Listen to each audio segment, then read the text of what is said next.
Well, of course, after the shooting, some state leaders are renewing calls for stricter gun laws in Georgia, which has virtually no regulations on ownership or carry, as well as no red flag laws that might have allowed law enforcement to remove guns from the suspected shooter's house. Sarah Hammond was at a press conference earlier today. So what did lawmakers have to say, Sarah?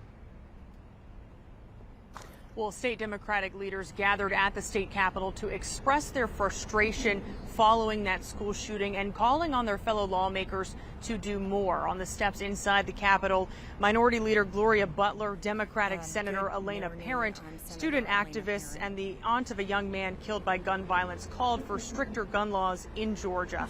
Senator Parent demanded the passage of safe storage laws, as well as passing universal background checks and extreme risk laws, also known as a red flag law. Currently in Georgia, adults are not required to have a permit to buy rifles, shotguns, or handguns. Georgia gun owners are also not legally required to lock up or securely store guns away from children. In 2022, lawmakers passed a law allowing permitless carry that eliminated the need for a license, fingerprinting, and a background check to carry concealed weapons in public.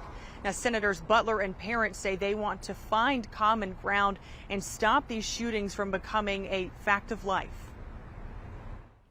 We don't have to accept the routine of slaughter of our teachers and students.